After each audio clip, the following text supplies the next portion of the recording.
네, 안녕하세요. 송쌤입니다. 네, 오늘은 여러분들이랑 이제 넘어가서 우리 지난 시간까지 공부했던 거 잠깐만 복습을 해보면 중국을 기준으로 했을 때 우리 뭐 상, 그 다음에 뭐 주는 뭐 1단원에서 봤다고 치고 그 다음에 뭐 진, 한, 그 다음에 위진, 남북조,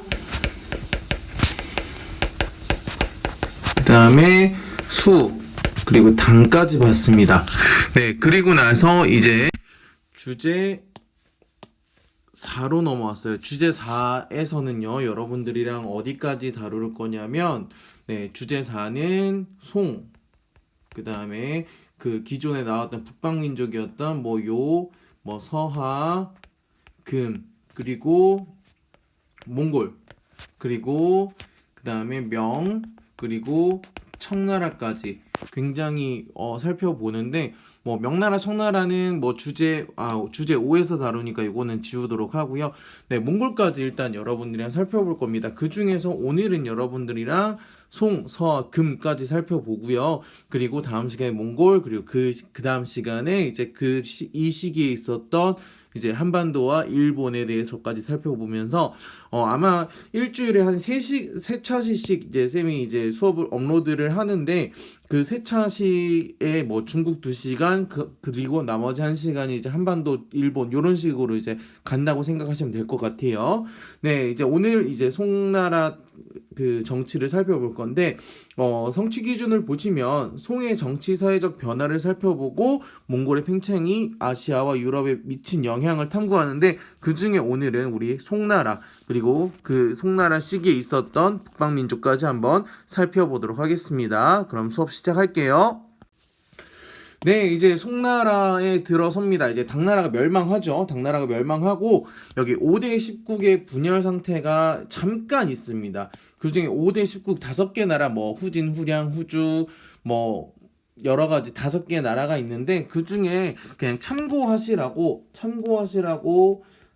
몇 개만 필기를 해드리면 5대 나라들 중에 후진이라는 나라가 있었는데 이제 후진 같은 경우에는 연운 16주 연운 16주라는 현재 베이징 만리장성 이남 지역인데요. 연운 16주를 거란에게 넘겨줍니다. 거란에게 넘겨주고 북방민족에 넘겨준다는 게 키워드로 좀 기억을 해주셨으면 좋겠고 이따 거란할 때 다시 한번 더 얘기를 할게요.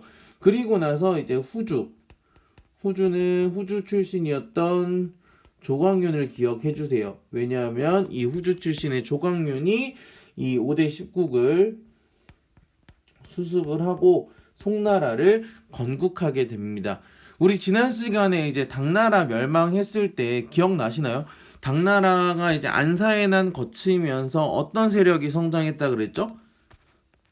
이거 기억하시나요? 지방의 이제 군인이었던 이제 절도사. 그러니까 절도사가 무관이었거든요. 그러니까 이 절도사 세력을 일단은 송나라에서는 무너뜨려야 되는 게 가장 큰 목표였어요. 그러다 보니까 태조의 정치는 자연스럽게 무가보다 문관을 더 우선하는 문치주의를 채택하게 됩니다. 그러면서 이제 황제의 독재권을 강화하기 위해서 절도사가 가지고 있었던 군대를 다 모조리 회수하고 중앙의 금군으로 편입을 시킵니다.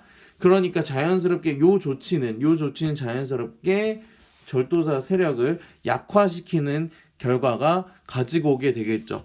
그리고 두 번째로 이제 그 과거제에서 황제가 직접 시험을 보게 하는 전시제도를 도입하게 됩니다.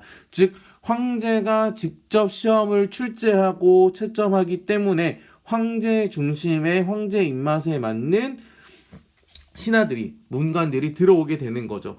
그리고 중앙에서 이제 통치를 했던 재상의 권한을 축소시킵니다.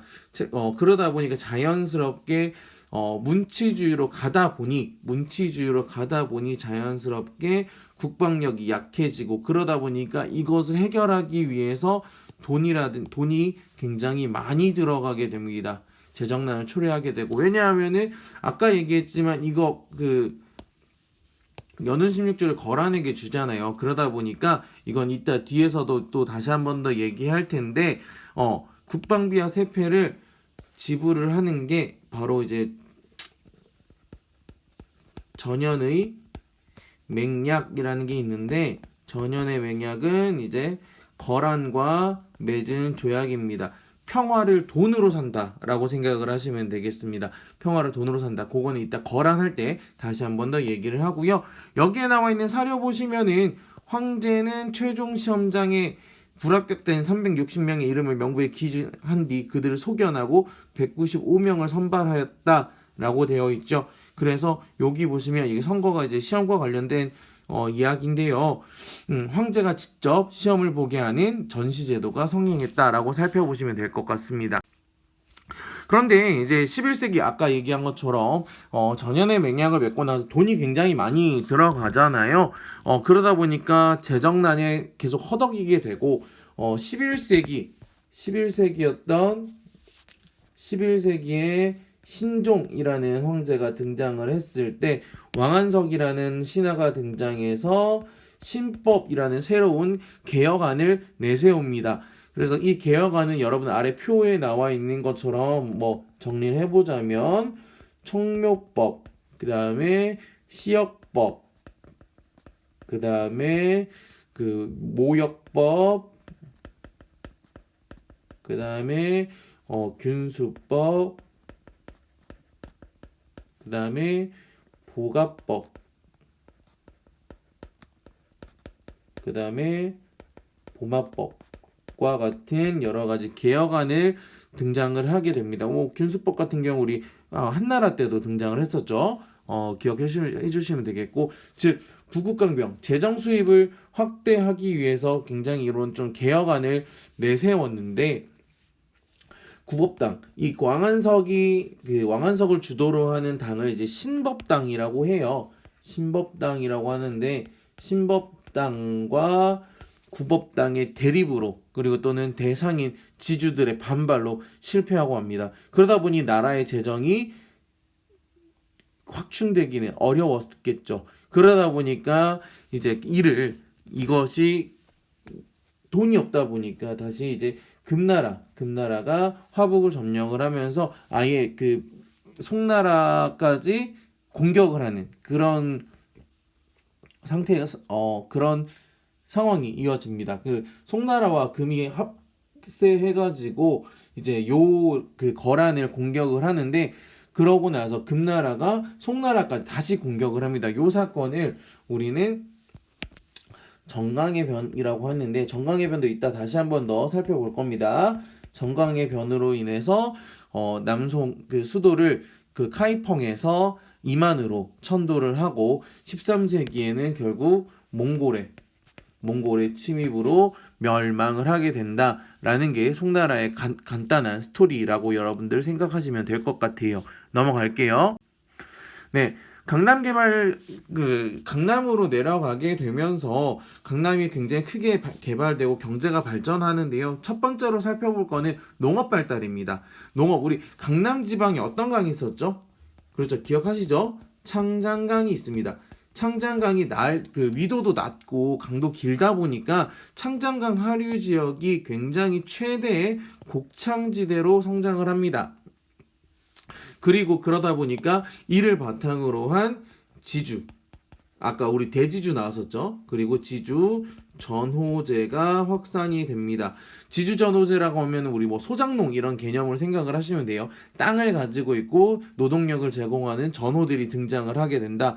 요거 같은 경우에 용골차라고 하는데, 용골차 같은 새로운 이제 농기구 같은 것들도 개발이 되면서 노동력, 그리고 생산력이 크게 향상이 된다라고 여러분들 생각하시면 될 것 같습니다. 넘어갈게요. 그리고 이제 농업에 이어서 산업 발달로 넘어가게 되면은 이제 석탄이라는 새로운 동력, 원력 같은 것들이 보편화되면서 제철업이라든지 특히 도자기 산업이 굉장히 크게 발달을 합니다. 송나라 때 도자기는 굉장히 유명했다고 해요. 그래서 일본이나 뭐 고려시대, 고려에서도 크게 유통했다라고 보시면 되겠고, 상업 같은 경우에는 이제 원거리 무역상이 증가하고 중개상인이 등장을 하게 되고, 그리고 우리 그 당나라 때도 봤었던 행 또는 작이라는 동업조합이 결성이 됩니다. 그러다 보니까 무역을 해야 되니까 이거를 물건을 이제 교환할 수단이 필요하잖아요. 그래서 동전이 굉장히 크게 유통이 됩니다. 이 동전 같은 경우에는 고려나 일본까지도 유통이 되었던 모습을 심심치 않게 살펴볼 수 있고요. 동전은 너무 무겁잖아요. 그래서 교자라든지 회자와 같은 지폐들도 크게 사용하는 모습을 살펴볼 수 있습니다. 여기 보시면은 구리, 철, 동전의 사용량 굉장히 11세기에 크게 증가했었던 모습을 여러분들 살펴볼 수 있습니다. 네, 넘어가도록 하죠. 그리고 해상교육 같은 경우에는 조선술과 나침반이 발전을 하게 됩니다. 우리 아까 앞서서 상업 얘기했을 때 이제 원거리 무역상들이 등장한다 그랬잖아요. 그리고 북방민족의 활동, 우리 뭐 거란이라든지 뭐 금이라든지 이런 북방민족의 활동이 많다 보니까 자연스럽게 육상교육이 곤란해지니 자연스럽게 이제 해상교육으로 발전해가는 모습도 살펴볼 수 있습니다. 그러니까 해상교육을 발전하다 보니 이 해상교육을 다스리던 관청이 하나 등장하는데 그게 바로 시박사입니다. 시박사가 설치가 되었다라고 보시면 되겠고, 시박사는요 원래는 송나라 때만 있었던 게 아니에요. 당나라 때도 있었고요, 뭐 송나라 때도 있고 원나라 때 우리 몽골 때도 있었던 곳입니다. 그래서 뭐 주요 대도시라고 하면 뭐 광저우라든지 그 다음에 뭐 취안저우, 그 다음에 항저우 같은 그 대도시에서 이제 시박사를 설치해서 무역을 관장하더라라고 여러분들 살펴보시면 될 것 같아요. 넘어갈게요. 네, 그리고 나서 이제 송나라 때 가장 뭐 앞서서도 중요했지만 가장 중요하게 등장하는 게 바로 이 사대부와 성리학입니다. 성리학 여러분들 그 우리 한국사 할 때 공부했었죠. 네, 송나라 때 주희, 주희 남송 때 사람인데요. 요 사람이 만들어서 이제 조선까지 이어져 왔던 이제 사상의 흐름, 유학의 흐름이라고 살펴보시면 되겠고요. 배경 같은 경우에는 전시를 하다 보니까 학교나 서원 같은 게 증가하게 되고, 과거제 우리 전시 얘기했죠. 그러다 보니까 학자이면서 관료인 사대부 계층이 성장을 합니다. 이 특징이라고 한다면 이제 사대부의 특징이라고 살펴보시면 되겠는데, 사대부의 특징이라고 살펴보시면 되겠고, 유교적 소양이고요. 그리고 일단 기본적으로 황제와 함께 천하를 다스린다는 책임감과 자부심. 왜? 전시 같은 것들이 등장을 했잖아요. 그리고 또한 지주층으로서 전호를 지배하기 위한 사대부들의 모습들이 보인다. 그러다 보니까 이 자연스럽게 성리학이 형성되면서 성리학의 문화로서 등장했던 사상이 바로 대의 명분론, 그리고 화의관을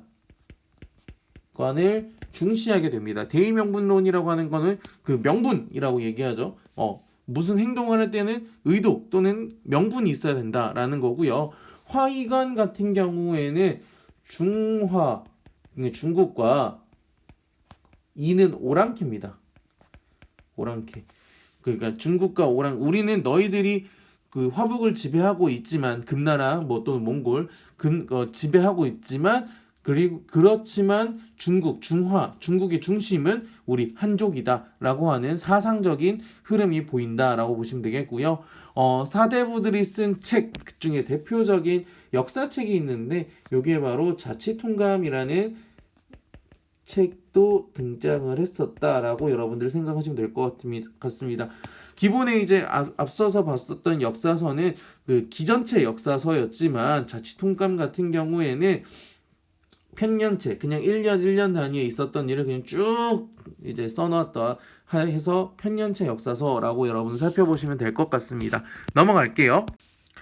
네, 그리고 나서 이제 서민 문화가 발달합니다. 뭐 상업과 도시도 발달을 하면서 서민 오락 시설이라든지 또는 사나 잡극 같은 것들이 이제 등장을 하게 되고요.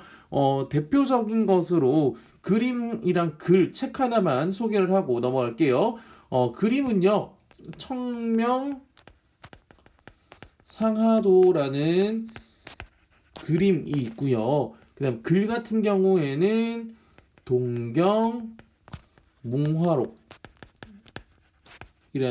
글이 있습니다. 이런 것들을 통해서 이때 송나라 때 얼마나 번성했는가를 이제 살펴볼 수 있는 그런 그림과 글이라고 살펴보시면 되겠고요. 이때 과학기술, 우리 아까 원거리 무역 얘기했었죠. 무역의 발달로 뭐 인쇄술, 화약, 뭐 나침반 것들이 이제 그 융성하게 되고, 원나라 때 이슬람 세계를 거쳐 유럽에 이런 것들이 전파가 되고, 유럽에선 이런 것들을 바탕으로 대항해 시대로 연결되는 그런 모습을 살펴볼 수 있다라고 그냥 간단하게 정리하시면 될 것 같습니다.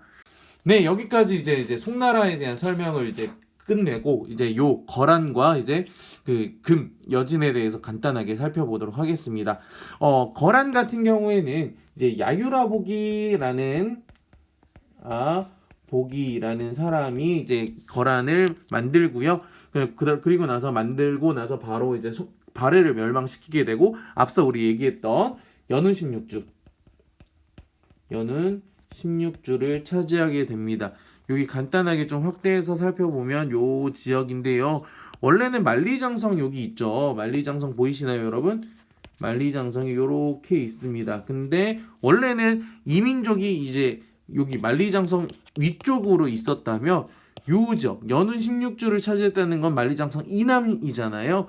그래서 이제 그 다른 이민족들이 만리장성 이남으로 내려왔다는 그런 그 메시지를 담고 있다라고 살펴보시면 되겠고, 그러니까 아까 앞서 얘기한 것처럼 기억나시나요? 송과 전현의, 그렇죠, 전현의 맹약을 체결한다. 왜? 문치주의 때문에 돈으로서 해결한다고 했죠. 그 내용이 바로 여기에 나와 있습니다. 형제 교분을 가지면서 송은요의 비단과 은을 제공을 한다라고 나와 있죠. 그렇게 보시면 되겠고, 자신들만의 거란 문자, 고유 문자를 사용했었다. 그러면서 이제 유목민과 한족을, 농경민 사회를 구분해서 통치를 하는 북면관제와 남면관제가 있더라. 그래서 부족제와 주현제로 각각 다스리더라. 그러면서 이제 이 송나라 같은, 요 같은 경우에는 앞서서 설명한 대로 어느 나라한테? 여진 금에게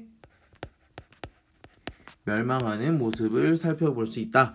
그러면서 이제 그 10세기에 거란이 나왔다면, 이제 11세기에 들어서 등장한 나라가 바로 이 서하입니다. 서하는 탕구트족인데요. 탕구트족이었던 이원호라는 사람이 등장을 했고요. 똑같이 송을 압박해서 똑같이 요와 같이 물자를 공급받습니다. 뭐 세패를 지급받기도 했고요. 동서무역, 그러니까 서하 위치가 여기에 있다 보니까 자연스럽게 이제 동서무역을 번영하게 되고 자신들만의 또 고유 문자를 사용하기도 했고요. 탕구트족 같은 경우에는, 그 서하 같은 경우에는 여진족이 아니라 몽골에 멸망을 하게 됩니다. 누구한테냐면 여러분들도 잘 아는, 칭기즈칸입니다. 지울게요. 네. 칭기즈칸에 의해서 멸망하게 된다라고 보시면 되겠고요. 마지막으로 금 보면서 할게요. 굉장히 짧게 설명을 한다고 했는데도 굉장히 많았습니다. 좀 양해 부탁드릴게요. 금나라 같은 경우에는 아구다라는 사람이 건국을 해요. 부족을 통합해서 건국을 하게 되고요. 송과 연합해서 아까 얘기한 것처럼 요를 정복을 합니다. 그러면서 이제 그냥 요만 정복하고 끝내는 것이 아니라 송을 공격해서 화북 지방을 점령합니다. 이게 바로 정강의 변인데요. 뭐 연도 간단하게만 언급을 해드리면 1126년부터 7년까지 이 당시에 황제가 휘종과 흠종인데 이 두 명의 황제를 이제 금나라가 납치해가는 그런 모습을 볼 수 있다라고 살펴보시면 되겠고, 그리고 나서 수도를 중동 현재 베이징으로 천도하는 모습을 보입니다. 이 베이징이라는 수도는 이후에 원나라라든지 명나라라든지 청나라의 수도가 됩니다. 네, 그리고 자신들만의 고유 문자 사용하는 건 뭐 당연하고요. 여진족이라는 자신들만의 또 통치 체제가 있어요. 아까 북명관제, 남명관제 얘기한 것처럼 맹한과 모극으로 구성된 맹한모극제라는 제도를 통해서 부족을 통치하는 모습을 살펴볼 수 있습니다. 여기 맹한모극제와 주연제 살펴보시면 되고요. 정강의 변도 꼭 한번 읽어보시면 되겠습니다. 이 정강의 변에 대한 사료가 여기 나와 있고요. 똑같이 은과 비단을 제공하면서 이제 가는 모습을 살펴볼 수 있지요. 네, 간단하게 요약을 한다고 했는데 생각보다 시간이 많이 걸렸습니다. 여러분 양해 부탁드릴게요. 네, 오늘은 여러분들 송 그리고 요 그 다음에 금을 중심으로 살펴보았습니다. 송나라에서 가져갈 수 있는 키워드 같은 경우에는 문치주의 그리고 문치주의다 보니까 재정이 굉장히 많이 떨어지죠. 무관, 그러니까 군대에 대해서 국방력이 약화됩니다. 그래서 문치주의다 보니까 많은 세패를 지급하게 되고, 이 세패 지급을 막기 위해서 등장했던 인물이 왕한석이라는 사람이 등장을 했다라고 여러분들 살펴보시면 되겠고, 그러면서 남송으로 내려가면서 성리학이 만들어지고, 그 다음에 뭐 주희라는 사람도 여러분들 기억하시면 되겠고, 그 다음에 뭐 산업 경제적으로도 농업 같은 경우에는 창장강, 화류를 중심이었다라고 살펴보시면 되겠고, 뭐 다른 뭐 물자들도 여러분들 기억하시면 좋을 것 같습니다. 요 같은 경우에는 10세기에 등장을 했죠. 10세기에 등장을 했고, 어떤 사람? 그렇죠. 야유라부기. 사람 이름만 좀 기억을 해주세요. 네. 그 다음 금 같은 경우는 아구다 있었죠. 아구다가 있었고, 요 같은 경우에는 가장 중요한 거 뭐죠? 연운 16주. 그러다 보니까 세패를 지급받아야 되죠. 뭐죠? 전연의 맹약 같은 것들이 있었다. 그리고 제도로서 등장했던 거는 이제 북명관, 그 다음에 남명관제가 있었더라라고 여러분들 살펴보시면 되겠고, 아구다 같은 경우는 아구다를 중심으로 이제 금이 만들어지고, 정강의 변 있었죠. 정강의 변이 있었고, 그로 인해서 송이 이제 북송이 남송으로 내려가는 거, 그리고 그들의 제도였던 맹한 모극제, 물론 이제 주연제도 있습니다. 네, 그렇게 여러분들 정리하시면 될 것 같습니다. 네, 굉장히 많이 걸렸습니다. 굉장히 간단하게 설명한다고 했는데 쌤이 여러분들한테 전달하고 싶은 얘기가 꽤 많았던 것 같아요. 네, 다음 시간에는 이제 요 시기를 지나서 송과 그 다음에 금을 한 번에 묵살하고 통일을 시켰던 다음 시간에 몽골족에 대해서 살펴보도록 하겠습니다. 고생 많으셨습니다.